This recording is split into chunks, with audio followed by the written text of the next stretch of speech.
हो। हेलो बच्चों, सभी को नमस्कार। कक्षा 12वीं माध्यमिक शिक्षा मंडल मध्य प्रदेश भोपाल में हम लोग कर रहे हैं प्रश्नावली 5.3। 5.3 तो आइए करते हैं आज इसके कुछ क्वेश्चंस। सबसे पहला डाउट यहाँ बच्चों ने पूछा है, क्वेश्चन नंबर 14। क्वेश्चन 14 बच्चों, y बराबर sine inverse 2x under root 1 minus x square. तो जैसा मैंने आपको बताया बच्चों कि ये क्वेश्चन ज़्यादातर इनवर्स ट्रिग्नोमेट्री यानी प्रतिलोम फलन का है ना। इसमें आपको अवकलन ज़्यादा नहीं लगाना, आपको प्रतिलोम फलन मेनली इसमें अप्लाई करना है। तो क्या पुट करो बेटा, यहाँ पे आप x बराबर साइन थीटा पुट कर दो, है ना। अगर आपको याद है x बराबर साइन थीटा मतलब आने वाले समय में थीटा बराबर क्या पुट करोगे, साइन इनवर्स x, है ना। तो y क्या बन जाएगा बेटा, y बन जाएगा साइन इनवर्स, ये बन जाएगा बेटा 2 साइन थीटा और अंडर रूट 1 माइनस का साइन स्क्वायर थीटा, क्योंकि x की जगह आपने साइन थीटा पुट किया है। तो y बराबर हो गया बेटा साइन इनवर्स 2 साइन थीटा और बेटा 1 माइनस साइन स्क्वायर थीटा का अंडर रूट क्या होता है, कॉस थीटा। तो y is equal to sine inverse, ये बन गया साइन 2 थीटा। क्या बन गया बेटा, अब साइन इनवर्स से साइन, साइन से साइन कैंसिल हो गया, केवल बच गया 2 थीटा। तो y इक्वल टू 2 थीटा बन गया आपके पास में।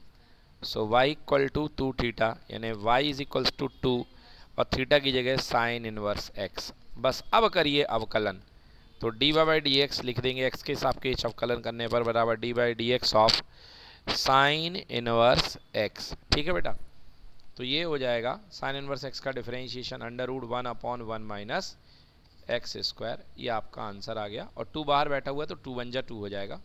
फाइनली यहाँ पे 2 बाहर बैठा हुआ था, 2 upon under root 1 minus x square, ये आपका हो गया अवकलन। चलिए अब देखिए बच्चों, अगला हमारा टॉपिक आज हम स्टार्ट कर रहे हैं। बेटा हेडिंग बनाइए, आज हम लोग पढ़ने वाले हैं लघुगणकीय एवं चरघातांकीय अवकलन। लघुगणकीय एवं चरघातांकीय अवकलन।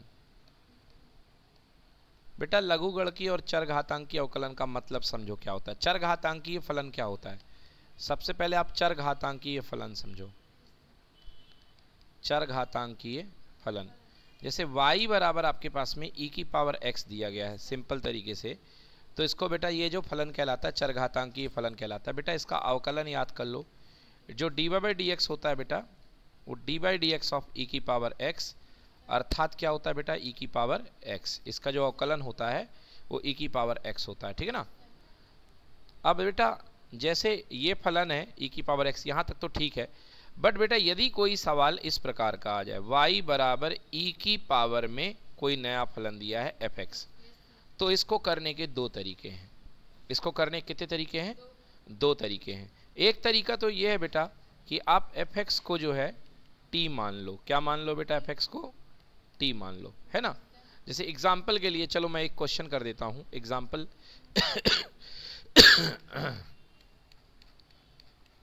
जैसे देखो यहां पे मैं एक सवाल ले रहा हूं आपके सामने, y इज इक्वल टू ई की पावर आपने क्या ले लिया, यहाँ पे एक्स स्क्वायर ले लिया, चलो ठीक है ना। या कोई भी बड़ा फलन भी ले सकते हो, ई की पावर आप साइन इनवर्स एक्स ले लो, चलो ये ले लिया आपने। तो पहले मैं इसको टी रूल से करके दिखाऊंगा। तो कैसे करोगे बेटा, टी रूल से आप साइन इनवर्स एक्स को, काश ये क्या कहेगा, मन मन कहेगा कि काश ये ई की पावर एक्स होता, तो इसको एक्स बनाने के लिए क्या ले लो ऊपर, इसको टी सपोज कर लो। क्या सपोज कर लो, टी। तो सबसे पहले डी बाई डी एक्स करोगे तो आएगा D by D x of E की पावर साइन इनवर्स एक्स। अब दिक्कत होने लगेगी जैसे, तो हम इसको टी सपोज कर लेंगे, तो लिखेंगे टी बराबर साइन इनवर्स एक्स। तो देखो ये हो जाएगा D by D T, okay, और ई की पावर में टी सपोज कर लेंगे और ये हो जाएगा D T by D x. ठीक है बच्चों, अब ई की पावर टी का अवकलन टी के सापेक्ष में क्या होगा, ई की पावर टी ही होगा, और यहाँ पे D T by D x, तो डी बाई डी एक्स और टी की वैल्यू, टी क्या है बेटा अपन ने, साइन इनवर्स एक्स। चलिए तो टी की मान रख दें, तो ई की पावर ऊपर आ गया साइन इनवर्स एक्स और इसका डिफरेंशिएशन कितना हो गया, 1 upon under root 1 minus x square. तो बेटा ये इसका अवकलन आ गया, ये आ गया D by by D x. एक तरीका तो बेटा आपने ये देख लिया। अब दूसरा तरीका वो भी देख लो आप लोग बेटा। कभी भी आपके पास में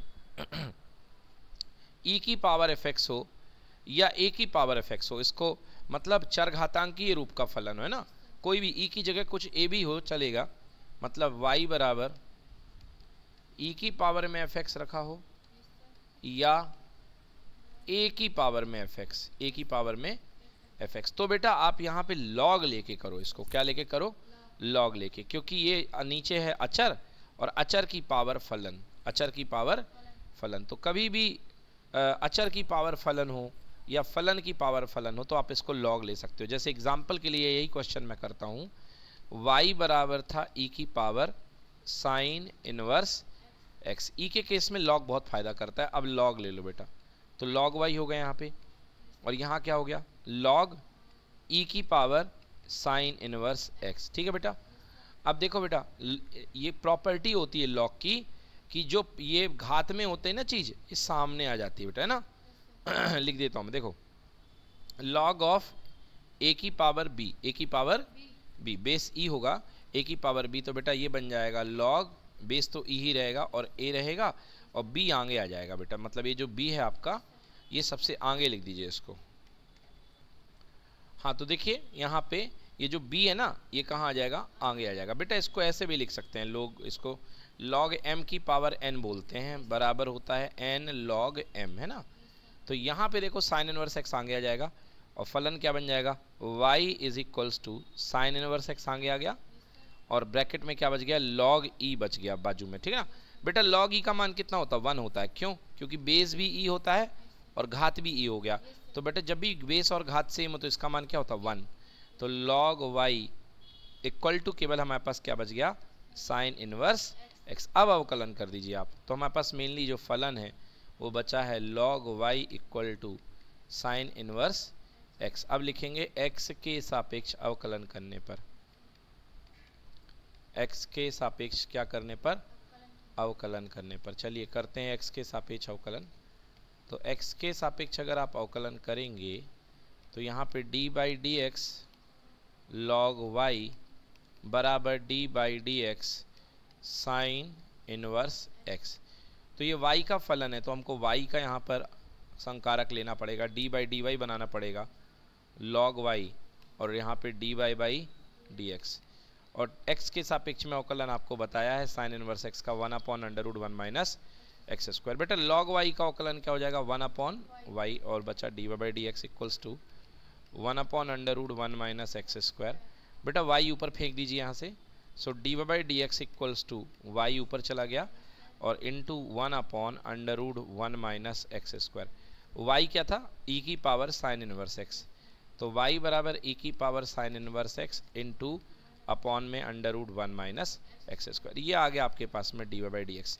तो ये देखिए एक लॉग विधि से आ गया है और एक आपका दोनों सामान्य विधि से, दोनों का मान सेम आया है, चाहे आप टी रूल लेके करो चाहे आप लॉग रूल लेके करो, आंसर क्या आया है, सेम आया है। ठीक है ना।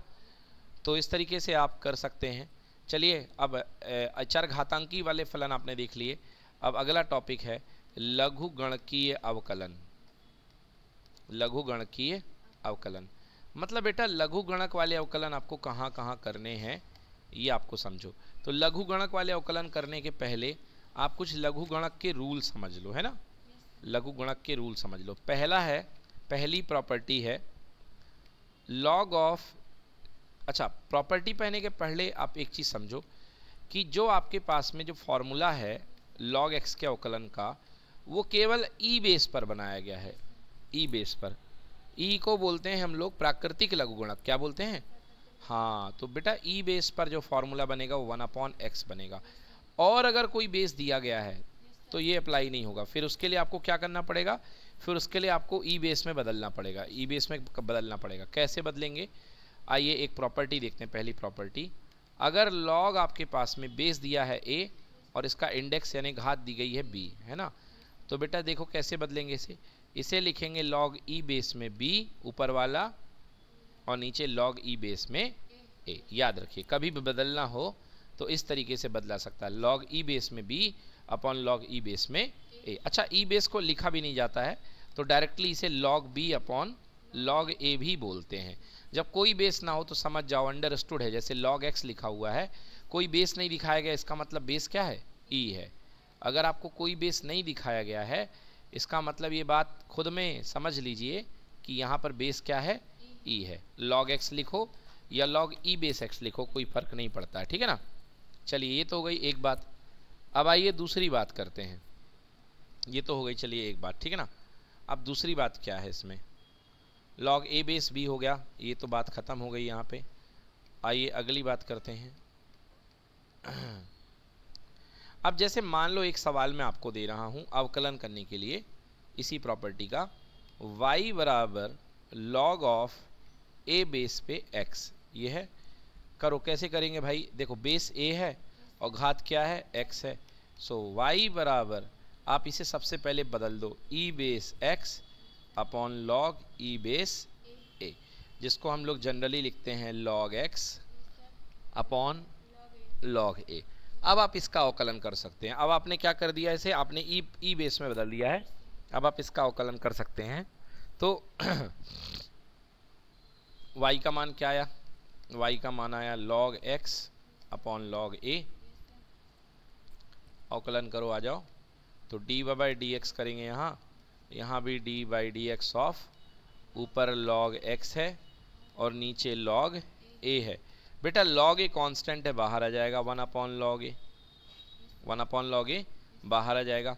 केवल अवकलन किसका होगा, log x का, किसका, log x का। तो log x का अवकलन क्या होगा, 1 अपॉन x, तो 1 अपॉन log a बाहर हो गया, इनटू क्या आ जाएगा, 1 अपॉन x। तो फाइनल आंसर हमारा बन गया 1 upon x log a, 1 upon x log a। तो log की पहली प्रॉपर्टी हमने बताई जिसमें आप बेस बदल सकते हैं, ठीक है। आइए दूसरी प्रॉपर्टी पढ़ते हैं log की। log की दूसरी प्रॉपर्टी है, अगर log में a गुणे b गुणे कितना हो, c है, मतलब कई सारे फलन अंदर गुणे में है और बेस नहीं लिखा, मतलब बेस e है। तो बेटा log जो होता है ना, गुणे को प्लस में कर देता है, तो ये बन जाएगा log a plus log b plus log c। याद रखिएगा, बहुत अच्छी प्रॉपर्टी है ये। तो log अगर गुणे में अगर कई चीज़ें हैं तो उनको प्लस में भेज देगा, है ना, और प्लस में भेज देगा तो आप आराम से इनका अवकलन कर सकते हो। एक प्रॉपर्टी हो गई। दूसरी प्रॉपर्टी देखो बेटा, log ऑफ बेस e है लिखा है, अगर a बटे b हो, क्या है, a बटे b, तो बेटा ये भाग वाले को माइनस में कर देगा, जैसे गुणे को प्लस में करता था, तो ये बन जाएगा log e बेस a और बीच में क्या आएगा, minus log e base b। समझ में आ गया। इसी को आप डायरेक्टली लिख सकते हो log a और माइनस log का b। क्लियर हो गया। और लास्ट वाली प्रॉपर्टी तो मैंने आपको बताई दी, क्या बताई, log e बेस पे आधार है m और उसकी घात चढ़ी हुई है n, है ना, तो n आगे आ जाएगा और log क्या बचेगा, e बेस पे m, ठीक है ना। डायरेक्टली इसको n log m भी कहते हैं। समझ में आया कि नहीं है। तो आप ये log की इन प्रॉपर्टी का इस्तेमाल कर सकते हैं इनसे। अब देखिए log कहाँ कहाँ अप्लाई होगा, log का रूल कहाँ कहाँ अप्लाई करेंगे, है ना बेटा, अप्लाई करेंगे। मैं आपको बता देता हूँ कि log वाला रूल कहाँ कहाँ अप्लाई करेंगे। नंबर 1, पहला, अगर फलन आपका हो अचर की पावर फंक्शन, अचर की पावर फंक्शन, है ना। जैसे मान लो उदाहरण के लिए यहीं पर y इक्वल टू 2 की पावर साइन इनवर्स x, तो ऐसे क्वेश्चन में आपको log ले लेना चाहिए। जैसे ही log लोगे तो ये बन जाएगा log y equal to log 2 की पावर साइन इनवर्स x।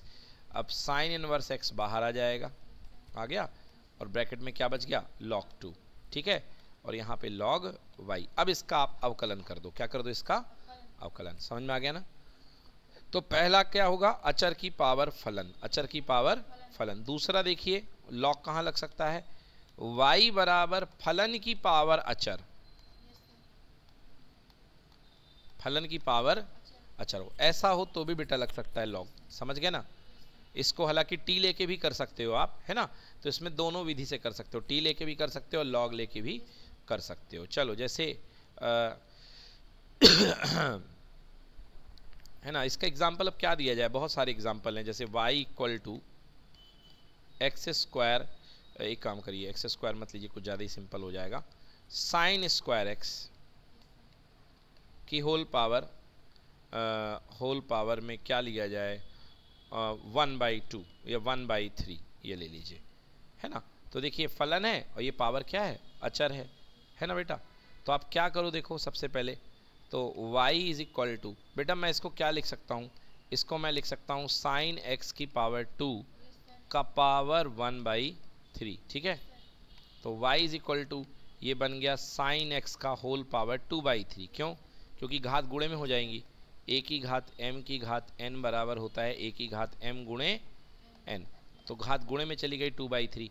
अब आप log ले लीजिए, तो log y बराबर हो जाएगा 2/3 log का साइन x, है ना। अब बड़े आराम से इसका आप अवकलन कर सकते हो। तो पहला आपने प्रारूप देखा कब, जब अचर की पावर फलन हो, दूसरा जब फलन की पावर अचर हो, तीसरा बहुत इंपॉर्टेंट प्रारूप, ये सबसे ज़्यादा परीक्षा में आता है, जब y बराबर एक फलन की घात में दूसरा फलन हो, तब log बहुत काम का बन जाता है। जैसे y बराबर मैंने दे दिया, नीचे बैठा है sin x और ऊपर घात में क्या बैठा है, cos x, तो आपको log ले लेना चाहिए, ठीक है ना। अगला प्रारूप देखिए, अगला प्रारूप, अगर बहुत सारे फलनों का गुणनफल हो, f1x इंटू f2x इंटू क्या f3x, ये गुणे में हो, है ना, तो आप log ले लीजिए, क्योंकि आपको पता है कि log लोगे तो गुणा किस में बदल जाएगा, प्लस में, किस में बदल जाएगा, प्लस में। पांचवा देखिए, y बराबर f1x गुणे f2x और g1x, यहाँ नीचे वाला फलन गुणे कितना, g2x। खूब सारे फलन गुणे में हो और भाग में हो, गुणे में हो और भाग में हो, तो भी आप log ले लीजिए, क्योंकि गुणे वाले प्लस में चले जाएंगे और भाग वाले माइनस में चले जाएंगे, ठीक है ना। और तो और अगर इनकी पावर चढ़ी हुई हो 1/3 1/4 या कुछ भी पावर है, तो भी log लीजिए, क्योंकि log बाहर कर देगा पावर को, समझ गए। तो log मतलब लगभग हर जगह आपको log से फलन को आप कर सकते हैं, ठीक है ना। तो ये रहा आपका लॉगरिदमिक यानी कि लघुगणकीय अवकलन, लघुगणकीय अवकलन। अगला मेथड समझिए, अगला मेथड में आपको इसी में लघुगणकीय का एक छोटा सा पार्ट है, जिसको मैं बोलता हूँ कोना विधि। कौन सी विधि, कोना विधि, है ना। ये विधि आपके किताब में नहीं है, मगर मैं बता देता हूँ, प्रारूप लिख लो आप सबसे पहले। कोना विधि का प्रारूप क्या है, कोना विधि, कोना मतलब क्या, कोने में ले जाना, किसी को कोने में ले जाना, कॉर्नर में, है ना। तो इसके लिए मैंने इसका नाम कोने में ले लिया, क्योंकि आप साइड में करते हो, और साइड में जैसे नहीं कभी लड़ाई हो जाती है तो अपन साइड में जाके समझाते हैं जो लड़ाई कर रहा होता है उसको, है ना। ऐसे ही इसमें कोने में लाके समझाना है। क्या है, देखो जैसे y बराबर आपके पास में लिखा है f1x की पावर g1x और f2x की पावर g2x। ये देखो बेटा समस्या यहाँ पे है, f1x की पावर g1x और f2x की पावर g2x। अब आप इसमें log नहीं लगा सकते हो, क्यों, क्योंकि log जो लगता ना, देखो अगर आप यहाँ लगाओगे log y बराबर log ऑफ, ये ब्रैकेट में बेटा बीच में प्लस है, और log गुणे में तो टूट जाता है प्लस में, प्लस के log का कुछ होता नहीं है। जैसे ये मान लो अंदर दो लोग बैठे हैं u और v, तो इसके आगे ये हल नहीं होगा, क्योंकि log प्लस में नहीं टूटता है, समझ गए ना। तो दिक्कत आती, तो करना क्या ऐसे क्वेश्चन के लिए, इसको मैं कोना विधि या यूवी विधि बोलता हूँ। कौन सी विधि, यूवी विधि। करते कैसे हैं बेटा, आपको क्या करना है, इसमें जो फलन की पावर फलन के रूप में ये जो दिए गए हैं अलग अलग, इनको अलग अलग फलन मान लेना है, तो इसका नाम ले लेना है। तो y बराबर पहले वाले को u ले लेना है और दूसरे वाले को v ले लेना, मतलब इसको हमने u मान लिया और इसको हमने v मान लिया। और अगर अब हम अवकलन करेंगे तो dy/dx बराबर आएगा du/dx और प्लस dv/dx, ठीक है। इसे नंबर 1 दे दो, क्या दे दो, नंबर 1। अब जैसे मैंने कहा था चैप्टर का नाम कोना, चैप्टर नहीं विधि का नाम कोना, अब हमको कोने में लेके चलना है एक एक को। तो पहले हम u को कोने में लेके चलेंगे, आओ बेटा तुमको खर्चा पानी देंगे कोने में। तो ये u को लेके चले, तो u हमारे पास क्या है, देखो बेटा u हमारे पास है f1x की पावर g1x, बोलो हाँ या ना। हाँ, अब हम इसका log ले सकते हैं, क्योंकि अब ये अकेला है, क्या है ये अकेला। अब log ले लो, तो बेटा log u इक्वल टू क्या हो जाएगा, log f1x की पावर g1x, बोलिए हाँ। अब देखिए log u इक्वल टू यहाँ पे आ जाएगा g1x मल्टीप्लाई में और log का क्या f1x। अब आप इसको अवकलन कर लो, क्या कर लो इसका, और अवकलन करने के बाद निकाल लो du/dx, क्या निकाल लो D U by D X, जो आपको चाहिए था, समझ गए? तो D U by D X आ जाएगा। ऐसे ही आप v वाले को कोने में लेके जाओ बाद में, तो v क्या है भाई साहब आपका? v है f2x की पावर g2x है। अब इसका लॉग ले लो, तो लॉग v इक्वल टू बन जाएगा g2x, बाहर आ गया, और लॉग का f2x। अब इसका अवकलन कर लो तो आप फाइनली प्राप्त कर लोगे dv बाई dx। अब जब ये दोनों वैल्यू आ गई तो यहाँ पे उठा के रख दो। समीकरण एक में क्या क्या मान रख दोगे? du बाई dx का मान रख दोगे, और तथा dv बाई dx का मान रख दो, आपका फाइनल आंसर आ जाएगा। समझ में आ गया? तो इस तरीके से बच्चों आपको करना है अवकलन, ठीक है ना? इस तरीके से आपको अवकलन करना है यूवी विधि से। चलिए अगला फॉर्मेट में पढ़ा रहा हूँ, प्रश्नावली 5.6 यहाँ से आ जाएगी। 5.6 शुरुआत हो जाएगी। अगला है प्राचलिक फलनों का अवकलन, ठीक है ना? प्राचलिक फलनों का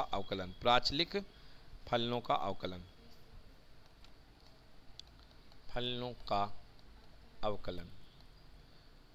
अब देखो बेटा, प्राचलिक फलनों का अवकलन क्या होता है बेटा? कभी क्या होता है, जैसे बेटा यहाँ पे मैंने लिखा y² बराबर 4ax लिखा मैंने, तो देखो यहाँ पर y की रिश्तेदारी सीधे सीधे किससे जुड़ी हुई है? x से। मतलब यहाँ पर y जो है डायरेक्टली x का फलन है कि नहीं है? बट क्या होता है, कई बार इसी समीकरण को मैं y² बराबर 4ax को मैं इस समीकरण से दे रहा हूँ, जो मैं यहाँ लिखा रहा हूँ आपको, y equal to 80² y² equal to 280, मैं लिख रहा हूँ y² equal to 280 and x equal to 80 का स्क्वायर। ठीक है, ये मैंने दे दिया। ठीक है भाई, हाँ, ये मैंने आपको दे दिया, यहाँ पे मान रख दिया मैंने y equals to 80² x equals to 280, शायद ये होता है y² equal to 80² x equals to 280। चलो खैर, जो भी होता होगा। अब यहाँ पर देखो हो क्या रहा है, यहाँ पे y की रिश्तेदारी सीधे x के साथ नहीं है, यहाँ पर y की रिश्तेदारी सीधे x के साथ नहीं है, सॉरी ये है बेटा समीकरण, यहाँ पर y की रिश्तेदारी सीधे सीधे x के साथ नहीं है, यहाँ पर y और x दोनों की रिश्तेदारी t के साथ है।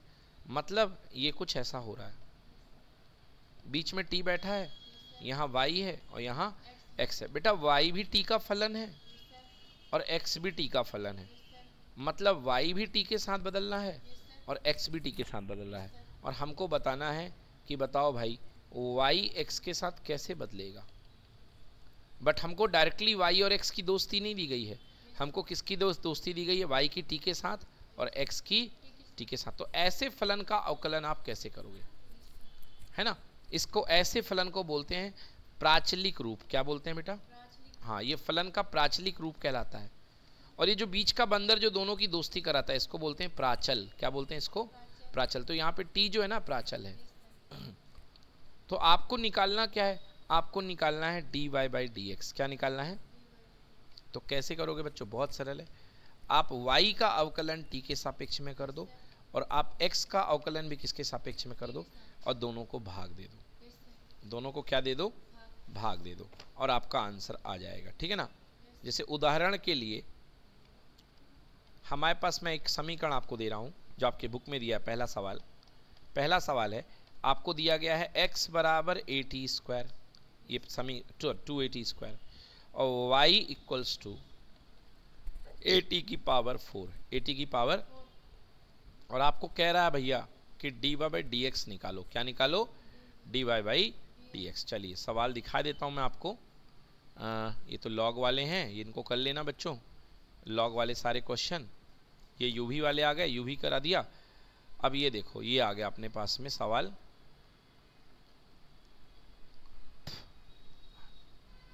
ये है, देखिए x बराबर 280² है और y बराबर क्या है? 80 की पावर 4 है, और आपको निकालना है dy बाई dx। तो सबसे पहला काम क्या करो? dy बाई dt निकालो। dy बाई dt मतलब d बाई dt और y का मान है 80 की पावर 4, ठीक है, a बाहर आ गया और t की पावर 4 का अवकलन क्या होगा 4t क्यूब हो जाएगा, नहीं हो जाएगा? तो बन गया भैया 4at का क्यूब, ये बन गया dy बाई डी टी। अब ऐसे ही आप निकाल लो dx बाई डी टी। तो x क्या है, at स्क्वायर है, तो यहाँ पे dx by D T x, sorry 2at square था, तो x dx by D T बराबर d by D T of 2at का स्क्वायर। तो 2a तो कांस्टेंट दिख रहा है, केवल t स्क्वायर का बचेगा 2t हो जाएगा। बोलो हो जाएगा नहीं हो जाएगा? तो आंसर क्या आ गया 4at, क्या आ गया 4at। अब आपको निकालना है dy बाई डी एक्स। कैसे निकालोगे मैंने बताया, dy बाई डी टी में dx बाई डी टी का भाग दे दो, हाँ या ना? तो dy बाई डी टी आपने कितना निकाला है 4at का क्यूब, और dx बाई डी टी आपने क्या निकाला 4at।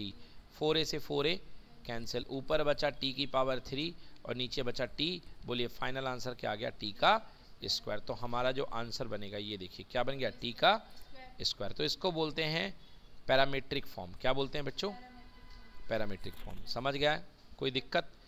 और देखते हैं अगला टॉपिक है एक फलन का, एक फलन y1 का, एक फलन किसका y1 का दूसरे फलन y2 के सापेक्ष अवकलन, के सापेक्ष अवकलन कैसे करेंगे बेटा? एक y1 का y2, अभी तक आप x के सापेक्ष में कर रहे थे, अब आप y1 का y2 के सापेक्ष में कर रहे हो। कैसे करेंगे देखो, आपको निकालना क्या, आपको निकालना dy1 अपॉन dy2। पहले x के रिस्पेक्ट में कर रहे थे, अब आपको निकालना dy1 बटे dy2। बहुत सरल है बेटा, ऊपर वाले फलन का भी x के सापेक्ष में कर दो और नीचे वाले फलन का भी किसके सापेक्ष में, x के सापेक्ष में, और दोनों को भाग दे दो तो आपका आंसर आ जाएगा dy1 अपॉन dy2। उदाहरण देख लो, उदाहरण देखो, जैसे आपके पास मान लो कहा गया क्वेश्चन कि साइन x का कॉस x के सापेक्ष अवकलन करो, साइन x का कॉस x के सापेक्ष अवकलन करो, अवकलन करो। देखो भाई साइन x का कॉस x मतलब प्रथम फलन जो है आपका y1 बराबर क्या है बेटा साइन x है, और दूसरे फलन जो है y2 जिसके सापेक्ष करना है वो क्या है cos x है। आपको निकालना क्या है y1 का change with respect to y2। बोलो क्लियर कि नॉट क्लियर? कैसे निकालोगे? dy1 बटे dy2 बराबर लिखा जा सकता है, इसका भी x के सापेक्ष कर दो और इसका भी x के सापेक्ष कर दो। बोलो यस और नो? इसे नंबर 1 दे दो। अब चलो सबसे पहले निकालते हैं dy1 बाई dx। तो d बाई dx करा और y1 का मान क्या है साइन x रख दिया, साइन x का अवकलन क्या आ गया cos x आ गया। और फिर dy2 बाई dx बेटा, तो d by dx of y2, y2 का मान है cos x, cos x का अवकलन क्या हो गया माइनस साइन x। अब दोनों का डिवाइजन कर दीजिए समीकरण 1 से, dy बाई dx जो आएगा, सॉरी dy1 बटे dy2 जो आएगा, ऊपर वाला dy1 अपॉन dx कितना आया है cos x और नीचे का कितना आया है माइनस साइन x। cos में साइन का डिवाइड किया cot x आ गया, तो आंसर कितना आ गया माइनस का cot x, माइनस का cot x। क्लियर है? तो ये हो गया आपका अवकलन एक फलन का दूसरे फलन के सापेक्ष। ठीक है ना? तो बच्चों जो अगली एक्सरसाइज है आपकी, इसमें पूरे यही पैरामीट्रिक फॉर्म, और जैसे ये देख लो ये भी थीटा ये भी थीटा, तो इसका भी थीटा के रिस्पेक्ट में y वाले का x वाले का और भाग दे दीजिए, और एक फलन का दूसरे फलन के रूप में बैठा हुआ। बताइए ठीक है? चलिए अब आता है अगला और लास्ट एक्सरसाइज जिसका नाम है द्वितीय कोटि का अवकलज। क्या नाम है बेटा? हाँ, मतलब हम पढ़ने वाले हैं डबल डिफरेंशिएशन। तो हेडिंग है डबल डिफरेंशिएशन, यानी हिंदी में बोला जाए द्वितीय कोटि का अवकलज, द्वितीय कोटि का अवकलज। देखो बेटा अभी आपने क्या देखा था, एक फलन था जिसका नाम था y बराबर कितना fx। आप बेटा अवकलन कर देते थे x के सापेक्ष y का, तो ये बन जाता था d बाई डी एक्स, और यहाँ पर भी fx का अवकलन बन जाता था ना। तो बेटा d बाई डी एक्स को fx के अवकलन को बोलते थे हम f डैश x। क्या बोलते थे बेटा? इसी के कुछ और नाम है, इसी को हम y1 बोलते हैं और इसी को हम बोलते हैं y डैश। क्या बोलते हैं? y dash. अब आइए एक बार फिर से इसका हम अवकलज कर देते हैं, पुनः x के सापेक्ष, x के सापेक्ष अवकलन करने पर, क्या करने पर? अवकलन करने पर। तो बेटा आपके पास क्या था? आपके पास था dy बाई डी एक्स आ गया था, और dy बाई डी एक्स का नाम क्या था? F dash x. क्या आ गया था? F dash x. आपको बोला गया फिर से x के सापेक्ष अवकलन। चलो तो लगाओ इंजेक्शन। अवकलन का क्या होता है? D by D x. किस पे लगेगा? डी बाई डी एक्स पे। और यहाँ पे डी बाई डी एक्स किस पे लग जाएगा? एफ डैश एक्स पे। बोलो क्लियर? बेटा ये कहलाता है द्वितीय अवकलज निकालना। क्या कहलाता है?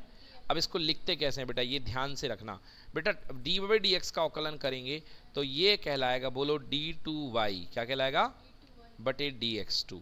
देखो पहला वाला टू इधर डी पे लगेगा, दूसरा वाला एक्स पे लगेगा। समय तो डी टू वाई बटे डी एक्स टू बराबर बेटा एफ डैश का दो बार जब अवकलन करोगे तो क्या बन जाएगा? F double dash x. क्या कहलाएगा बेटा?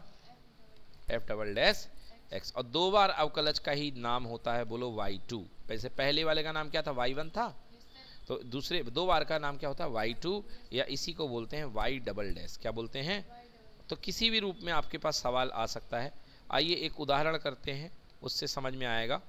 देखिए जैसे पहला उदाहरण दिया गया है, प्रश्न क्रमांक 1, x square plus 3x plus 2 का द्वितीय कोटि का अवकलज, मतलब दो बार इसको अवकलन करना है। कितने बार?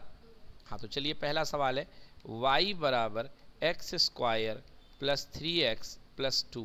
इसका हमको यही ना, y बराबर x square plus 3x plus 2, इसको दो बार अवकलज करना है। तो पहले एक बार तो करिए, तो लिखेंगे x के सापेक्ष अवकलज करने पर, अवकलन करने पर। तो बेटा ये क्या आएगा? प्रथम कोटि का अवकलज आएगा। क्या आएगा? प्रथम कोटि का, मतलब एक बार अवकलन करने पर। तो चलिए क्या आएगा? अवकलन कर दो, d y by D x. अब मैं डायरेक्ट करता हूँ बेटा, एक्स स्क्वायर का होता है 2x और 3x का कितना हो जाएगा? 3 और इसका 0 हो जाएगा। हो जाएगा ना? चलिए अब फिर से लिखेंगे पुनः x के सापेक्ष अवकलन करने पर। तो आपने दो बार अवकलन कर दिया, तो अब आपका द्वितीय कोटि का अवकलज बन जाएगा करने पर। अब प्रथम कोटि का नहीं बनेगा, द्वितीय कोटि का। क्या बन जाएगा? डी टू वाई बटे डी एक्स टू, है ना? डी टू वाई बटे डी एक्स टू, स्क्वायर नहीं, डी टू वाई बटे डी एक्स टू बोलेंगे, हैं, इक्वल टू। चलो 2x का अवकलन, दो बाहर है, और x का कितना हो जाएगा? 1, और 3 का कितना हो जाएगा? 0। तो फाइनली हमारा उत्तर आ गया d two y by D x two बराबर 2 एकम 2। ये देखिए उत्तर कितना आ रहा है? 2 आ रहा है। समझ में आ गया? तो प्रथम बार अवकलज और ये द्वितीय बार अवकलज। देखो दूसरा उत्तर देखो, x की घात 20 दिया है भाई साहब, x की घात 20। तो पहली बार अवकलन करोगे, इसे y मान लो, तो पहली बार करोगे d by D x n x की पावर n-1, यानी 20x की पावर 19। हाँ या ना? अब फिर से कर दो, क्योंकि बोला है d two by D x two, 20 बाहर आ जाएगा। अब x की पावर 19 का अवकलन, 19 x की पावर 19 - 1 मतलब कितना? 18। तो 19 गुणे 20 हो जाएगा। 19 गुणे 20 कितना हो गया? 380 x की पावर 18। तो इस तरीके से आप इन सभी फलनों का दो दो बार अवकलन कर सकते हैं। समझ में आ गया? तो ये हो गया आपका। इस तरीके से यहाँ पर हमने पूरी एक्सरसाइज कर ली है। अब सवाल हैं, अनलिमिटेड सवाल हैं, और लगाइए, जो ना बने पूछिए, कमेंट में लिखिए, हम आपको हल बताएंगे। ठीक है? चलिए।